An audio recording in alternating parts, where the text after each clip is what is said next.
তার চক্ষুকে যাতে অবনত করে, দৃষ্টিকে যাতে অবনত করে, নিচের দিকে তাকিয়ে যাতে চলে, এবং সে যাতে তার সৌন্দর্য যতটুকু প্রকাশমান এর বাহিরের সবটুকু যাতে সে ঢেকে রাখে। কে বলছে?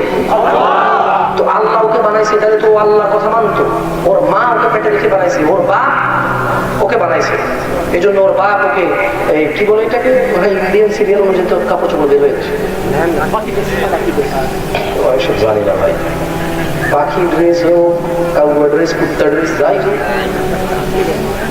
ওর বাপ মাই তো ওকে এগুলা পড়ায় সবাইকে দেখায়, দেখো দেখো আমাদের বাপ বলেছে আমি তো জন্ম দিয়েছি, মা বলেছে আমি তো পেটে দিয়েছি, দেখো সবাই উপভোগ করো। তো তা না হলে এমন করো নাহলে বাপ কেন তার মেয়েকে দর্শকের সামনে না চলে, পায়ের উপরে পা দিয়ে নিজেই? ওর বাপে বানাইছে যেটাকে, হ্যাঁ আল্লাহ বানাইলে আল্লাহ তো বলছে ঢেকে রাখো। এই যে ওই ছেলে, যে এখন সবগুলো ছেলে দাঁড়াই আছে, ওরা নিজেরা নিজের আকাশ থেকে আসছে। হ্যাঁ সত্যিগুলো ছোট ছোট, তোমরা কি শিশু ছিলা? ছোট ভাই তোমরা যারা দাঁড়ায় আছো, তোমরা কি ছোট হয়ে জন্ম হয়েছো নাকি? সাইজে সবাই বসে আছে, তোমরা চালা, সবাই বোকা, ঠিক না? এগুলো সব বাচ্চা হয়েছে, জন্ম হয়েছে, তো ন্যাংটা জন্ম হয়েছে, এই জন্য বোকা। তোমরা সব জামা কাপড় পরে জন্ম হয়েছে, বেশি বোঝো, এই জন্য দাঁড়ায়।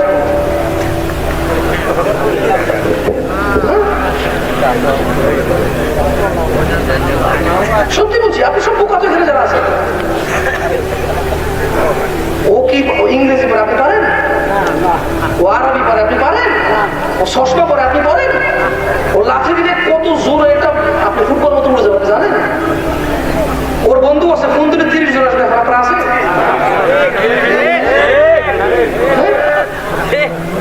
ওর ক্ষমতা তো ভিন্ন, ও নিজে নিজে আসছে, তোকে আল্লাহ বানাই। আমি কি এগুলো বলতেছি তাহলে এরকম? এটা আমাদের আচার ব্যবহার হয়ে গেছে। এটা আমাদের কি হয়েছে? মনে হয় যেন আমরা এই পৃথিবীতে নিজেরাই এসেছি, আর শিয়াল কুকুরের মতো মরে যাবো, কোনো হিসেব নেই আমাদের। অথচ আমাদেরকে আল্লাহ তাআলা সম্মানিত করে পৃথিবীতে প্রেরণ করেছে। তিনি আদম সন্তানকে সম্মানিত করেছেন, আল্লাহ নিজে সম্মানিত করে বানিয়েছেন। তিনি হিসাব নেবে। এই যুবকের যৌবন ওকে তার রব বানাইছে, বানাইয়া ওকে যৌবন দিছে, এবং মেয়েদের প্রতি আকৃষ্ট হওয়ার অনুভূতি দিছে। ও জানেই না যে ও যে অনুভব করে, এই অনুভূতি শক্তি আল্লাহ আছে, আর এটাও আল্লাহর বিরুদ্ধে অনুভব করে। ও এই অনুভূতি শক্তি আল্লাহর দেওয়া, আর সে ওটাকে আল্লাহর বিরুদ্ধে লাগায়। সে জানেই না আল্লাহ চাইলে ওকে পাগল করে দিতে পারো, মেধা শক্তি নষ্ট হয়ে দেশে দেশে পাগল ন্যাংটা হয়ে যাবে, কেউ ওকে ঠিক করতে পারবে না, কেউ ওকে ঠিক করতে পারবে না। ও দেখে না হাটে বাজারে, হাটে বাজারে দেখে না ওর থেকে যুবক তরতাজা দেখতে শরীর, ন্যাংটা হয়ে ছিঁড়া কাপড় পরে হাঁটে, মানুষের কাছে রুটি চেয়ে বেড়ায়, ও দেখে? ও যদি এটা অনুভব করতো, ও তো জানাবে বিচারে লিপ্ত হতো না, ও তো নেশায় লিপ্ত হতো না, ও তার রবের সামনে এসে অবনত হতো। ও মনে করে ফোন দিল, 30টা বন্ধু চলে আসে। আরে ছোট ভাই, তোমার 30টা বন্ধু রাখো। কিসের 30টা বন্ধু?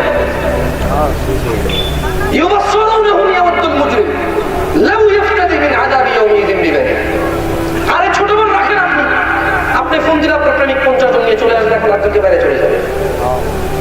ও ক্ষমতাধর শক্তিশালী বড় লোকের ছেলে, আপনি যার সাথে প্রেম করেন, আপনার সৌন্দর্যের জন্য সে পাগল, আপনি এদিকে ফেরলে সে এদিকে ফেরে, আপনি ওদিকে ফেরলে সে ওদিকে ফেরে। এবং কি মজার কথা হলো, আপনি কেয়ারও করেন না তাকে, কেন? আরো অনেক সিরিয়াল আছে, জাস্ট আপনি ভালো প্রেমিক পাল্টাচ্ছেন না। আরে কিসের আপনার প্রেমিক 50 জন গুন্ডা নিয়ে আসবে এখানে? কিসের তোমার বন্ধু এখন ফোন করে 40 জন আসবে? কিসের বন্ধু এটা? তুমি কি কোরআন পড়োনি? সেখানে কি রব বলেন ওয়ালা ইয়াসআলু হামিমুন হামিমা? সেদিন কোন অন্তরঙ্গ বন্ধু অন্তরঙ্গ বন্ধুর খবর নেবে না। ইউবাসসিরুনাহু ইয়াওয়াদ্দুল মুজরিমু লাউ ইফতাদি মিন আযাবি ইয়াউমিদিন বিবানি। অপরাধকারী লোকগুলো একটাকে আরেকটা থেকে দৃষ্টিগোচর করা হবে। ইয়াওয়াদ্দুল মুজরিমু লাউ ইফতাদি মিন আযাবি ইয়াউমিদিন বিবানি। এই দুনিয়াতে অপরাধকারী মহিলা পুরুষ আল্লাহকে বলবে যে আল্লাহ, আজকের এই আযাব থেকে তুমি আমাকে মুক্ত মুক্ত করো আমার ছেলে সন্তানের বিনিময়।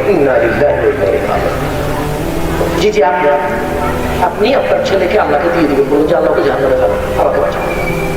যার জন্য আপনি ভ্যান, রিক্সা, অটো, সিএনজি সকাল 6টা থেকে চালান, নামাজ পড়েন না,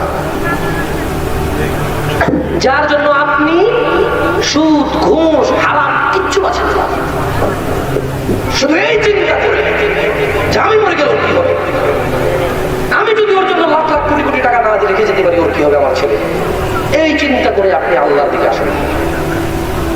আর অন্যায় ভাবে এই পৃথিবীতে বিচরণ করেছেন, সম্পদের পাহাড় গড়েছেন, নামাজ, রোজা, হজ, যাকাতের কোনো আপনি ধার ধারেননি। আল্লাহ তাআলা বলছে আমি বলছি না, এই জন্য তো বলেছি কোরআনটা পড়ুন, আমার কাজ সহজ করুন। আজকে যদি আপনি কোরআনটা মুখস্থ করতেন তাহলে আপনি বুঝতেন যে আমি কোরআন থেকে পড়তেছি, কোনো আরবি কথা বলতেছি না, কোনো কবির কবিতা বলতেছি না। সূরাতুল মাআরিজ 29 পারা সূরা। ওয়ালা ইয়াসআলু হামীমুন হামীমা, সেদিন কোন অন্তরঙ্গ বন্ধুর খোঁজ নেবে না। ইউবাসসিরুনাহুম ইয়াওয়াদ্দুল মুজরিমু লাউ ইফতাদি মিন আযাবি ইয়াওমিযিন বিবানি, সেদিন অপরাধী তার ছেলে সন্তানকে দিয়ে দিতে চাইবে মুক্তিপণ হিসেবে। ওয়া সাহিবাতিহি ওয়া আখিহি, অপরাধী লোকটা তার স্ত্রী আর তার ভাইকে দিয়ে দিতে চাইবে মুক্তিপণ হিসেবে। ওয়া ফাসিলাতিহি আল্লাতী তুবি, ওয়া ফাসিলাতিহি আল্লাতী তুবি, কাজ হবে না। অপরাধী তার ছেলে সন্তানকে আল্লাহকে দিয়ে দিবে, আল্লাহ মানবে না। তার স্ত্রী আর তার ভাইকে আল্লাহকে দিয়ে দিতে চাইবে, আল্লাহ মানবে না। এরপর অপরাধী কি করবে? ও ফাসিলাতিহি আল্লাতী তুবি, তার জ্ঞাতি গোষ্ঠী, তারা, সে যদি অন্যায় করে যারা তাদেরকে আশ্রয় দিত, তার অন্যায়, সে আরেকটা মেয়েকে ধর্ষণ করছে, তার চাচা জেল হাতে মামলাই হবে, মামলাই হবে। তার চাচা চেয়ারম্যান, মেম্বার, এমপি, মন্ত্রী, ডাক্তার, ইঞ্জিনিয়ার, পাইলট, সরকারি কোনো কর্মকর্তা অথবা খুব পয়সাওয়ালা কন্ট্রাক্টর, বাংলাদেশ বিখ্যাত একজন গায়ক অথবা নায়ক, মামলাই হয় না, মামলাই হয় না। ওর চাচা বলতেছে আমরা কি মরে গেছি, 2005টা খুন করে ফেললে কি হবে, দেশে এখন আমরা আছি, মামা দেখে যা। মদ খেয়ে আরেক মেয়েকে ধর্ষণ করেছে, মেয়েকে বিয়ে করতে রাজি নাই, মেয়েকে ধর্ষণ করেছে তাও স্বীকার করতে রাজি নাই। সবাই বলতেছে যে না কিছুই হয় না, বলছিল অন্য কেউ ছিল। আচ্ছা, সব শেষে যদি ওর একটা মামলা হয়ে জেলে হয়, জেল ও খাটে না, অন্য কেউ খাটে টাকার করে, আর এই টাকা বাপে দেয়। এই টাকা কে দেয়? বাপ, কুলাঙ্গার বাপ তার ছেলের অন্যায়কে অন্যায় বলতে রাজি নেই, তার ছেলের অন্যায় সংশোধন করতে রাজি নেই। কুলাঙ্গার মা তার মেয়ের দুষ্কৃত, তার মেয়ের অপকর্ম, অশ্লীলতা থাকতে রাজি নেই, বরঞ্চ বলে যে এই গ্রামের কে আর ভালো, আমরা সবাই ছিল ভালো, কে গ্রামের আমার মেয়েকে সেটা বলবে, কে কার বাসায় যায়, কে কার সাথে কথা বলে আমরা সব জানি, আমাদেরকে খেপাইয়েন না। ওর মা এটা বলে, ওকে প্রশ্ন দেয়।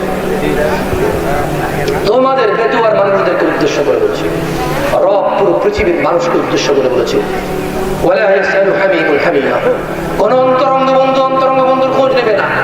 ইউবাসসিরুনাহুম ইয়াওয়াদ্দুল মুজরিমু লাউ ইফতাদি মিন আযাবি ইয়াওমিযিন বিবানি, অপরাধী সেদিন আযাব থেকে মুক্ত হওয়ার জন্য আল্লাহকে মুক্তিপণ হিসেবে দিতে চাইবে তার ছেলে সন্তানকে। ওয়া সাহিবাতিহি ওয়া আখি, তার স্ত্রী তার ভাইকে।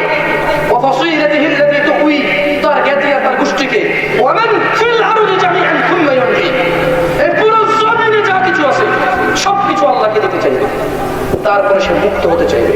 আল্লাহ বলবে খাল্লা, না কখনো না, ইন্নাহা লাযা, নিশ্চয়ই এটা লেলিহান আগুন, নাজ্জাআতান লিশ-শাওয়া, মানুষের গা থেকে চামড়া খসে দেবে আগুন।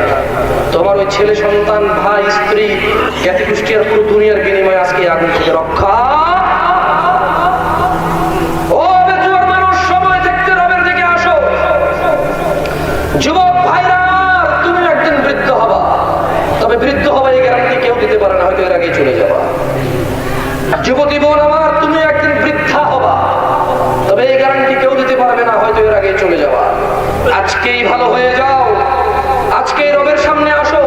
এখন যদি তোমরা সবাই মিলে আমাকে প্রশ্ন করো, জামশেদ ভাই যা করেছি, একটা পরামর্শ দেন আল্লাহর সন্তুষ্টি অর্জনের জন্য। বিগত জীবনের জেনা, ব্যভিচার, সুদ, ঘুষ, মদ, নারী, নেশা, যত অন্যায় আছে এই জীবনে করে ফেলেছি, সেগুলো কিভাবে মেটাবো, আর আজকের দিন থেকে কি আমল করলে আল্লাহর কাছ থেকে। আমি তোমাকে একটাই পরামর্শ দেব, যেই অপরাধ তোমার যেখানে আছে ওখানে এটাকে স্থগিত করো। তোমার মদ যতটুকু খাওয়া হয়েছে এটা এখনই থামাও। তোমার জুয়া যতটুকু খেলেছো এখন বন্ধ করো। তোমার জেনা যা হয়েছে এখনই বিরত হও, দূরে আসো এটা থেকে। তুমি যত ওয়াক্তই নামাজ ত্যাগ করেছো, ওকে, তুমি আজকে এখান থেকে যাওয়ার পর দৃঢ় প্রতিজ্ঞা নাও, এক ওয়াক্ত নামাজ আর ছুটবে না। দুনিয়া উল্টে যাবে, সাগরের পানি ডাঙায় আসবে, ডাঙা সাগরে চলে যাবে, গাছের পাতা নিচের দিকে চলে আসবে, গোড়া উপর উঠে যাবে, পুরো পৃথিবীতে আগুন লেগে গেছে, ভূমিকম্প হয়ে অনেক কিছু ধসে পড়ে গেছে, কারো বাপ মারা গেছে, মা মারা গেছে, কারো ছেলে সন্তান জন্ম হয়েছে, কারো স্ত্রী মারা গেছে, চোখে তুমি 5 ওয়াক্ত নামাজকে এক্স্যাক্টলি বরাবর রাখো। আমি তোমাকে একটা পরামর্শ দেওয়ার বক্তব্য শেষ করি। না না না না, এটা আমি বলিনি, এটা আমি বলিনি। আপনি যদি বলেন যে জামশেদ আপনি বললেই কি আল্লাহ 60 বছর আমার গুনাহ ক্ষমা করে দিবে, কি বলেন? আপনি জানেন আমি কত অন্যায়কারী? না না না, এটা আমি বলিনি। রব বলছে ইল্লা মান তাব, অতঃপর যেই ব্যক্তি তওবা করবে, অতঃপর যেই ব্যক্তি তওবা করবে, ওর অপরাধ যাই হয়েছে হয়েছে, অপরাধ যত খুশি করেছে করেছে, এখন ও আর অপরাধ করবে না, সিদ্ধান্ত নিয়েছে। ও আমানা, এবং ঈমান এনেছে, 5 ওয়াক্ত নামাজ পড়ে ঈমানটাকে টিকিয়ে রেখেছে। বলেন তো, যে ব্যক্তি 5 ওয়াক্ত নামাজ পড়ে না সেই ঈমানদার কিনা? এত আসতে বলছেন, আমি আপনাকে হাদিস পড়াইছি। মুশরিক আর কাফেরের মধ্যে পার্থক্য কি? নামাজ ছেড়ে দেওয়া। কি? তাহলে যে ব্যক্তি ঈমান আনে সে যদি নামাজ না পড়ে সে কি ঈমানদার? তাহলে আল্লাহ কি বলছে? ইল্লা মান তাব, ইল্লা মান তাব, অতঃপর যে তওবা করে। জিনা অসুবিধা নেই। ইল্লা মান তাব, জুয়া নেশা অসুবিধা নেই। ইল্লা মান তাব, বাবা মায়ের সাথে অন্যায়, মানুষের সাথে অন্যায়, গিয়ে ক্ষমা চেয়ে নাও, অসুবিধা নেই। ও আমানা, যেই ব্যক্তি তওবা করে, অপরাধ থেকে ফিরে আসে, তার অপরাধ জমিন থেকে আসমান পর্যন্ত হোক, তার অপরাধ পুরো পৃথিবী জুড়ে হোক, শুধু সিদ্ধান্ত নেবে আর অপরাধ করবে না।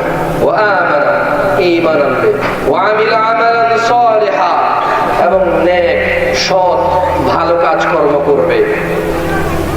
ফাউলাইকা ইউবাদদিলুল্লাহু সাইয়্যাতিহিম হাসানাত, আল্লাহ তার সমস্ত জমিন থেকে আসমান পর্যন্ত গুনাহকে নেকিতে পরিবর্তন করে দেবে। কিসের ভয় মুসলিম তোমার? ঈমান তুমি এনেছো, ভয় কিসের? তুমি মুসলিম, তুমি কিসের ভয় করো?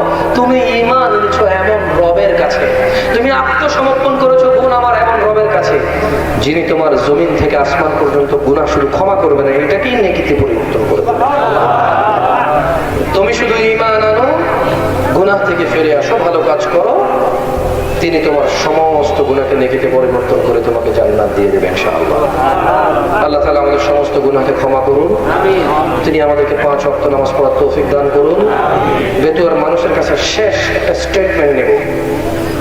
বলেন তো, জাবের রাদিয়াল্লাহু আনহু থেকে বর্ণিত যে হাদিস এসেছে, তিনি ওখানে বান্দা কাফের আর মুশরিক বান্দার মধ্যে পার্থক্য কি করেছে?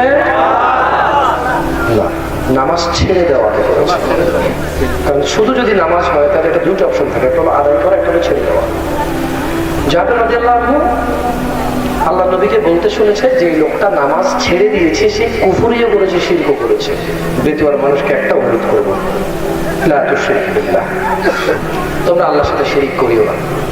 ইন্নাল্লাহা লা ইয়াগফিরু আন ইউশরাকা বিহি, আল্লাহ ক্ষমা করবে না ওই ব্যক্তিকে যে আল্লাহর সাথে শিরিক করে। ওয়া ইয়াগফিরু মা দুনা যালিকা লিমান ইয়াশা, এছাড়া আল্লাহ যার যত খুশি, মানে আল্লাহর খুশি যার যত গুনাহ তিনি চাইলে ক্ষমা করে দেবে, তিনি চাইলে বিচার করবে, কিন্তু মুশরিককে তিনি ক্ষমা করবে না। তোমরা কি শিরিক করবে? তাহলে শিরিক মুক্ত হওয়ার জন্য কোন আমলটা জরুরি? শিরিক মুক্ত হওয়ার জন্য কোন আমল জরুরি? তোমরা কি 5 ওয়াক্ত নামাজ পড়বে? আল্লাহ তাআলা তোমাদেরকে কবুল করুন, আল্লাহ তাআলা আমাকে কবুল যুব সমাজরা ওরা এই আয়োজনটা করেছে, আমি আল্লাহর কাছে দোয়া করি ওরা 5 ওয়াক্ত নামাজি হোক, যাতে ওদের এই আয়োজন ওদের কাজে আসে। আর একটা কথা বলে দিই আপনাদেরকে, বেনামাজির কোনো কিছু কবুল হয় না, বেনামাজির সদকা কবুল হয় না, দান কবুল হয় না, মা বাবার সাথে ভালো কথা কবুল হয় না, স্ত্রী সন্তানকে যে খাওয়া এটা সদকা হিসেবে কবুল হয় না, বেনামাজির কোনো কিছু, রোজা কবুল হয় না, হজ কবুল হয় না, যাকাত কবুল হয় না, বেনামাজির কিচ্ছু কবুল হয় না, কিচ্ছু কবুল হয় না। কবুল হওয়ার জন্য সবচেয়ে সর্বপ্রথম শর্ত হচ্ছে সালাত আদায় করা।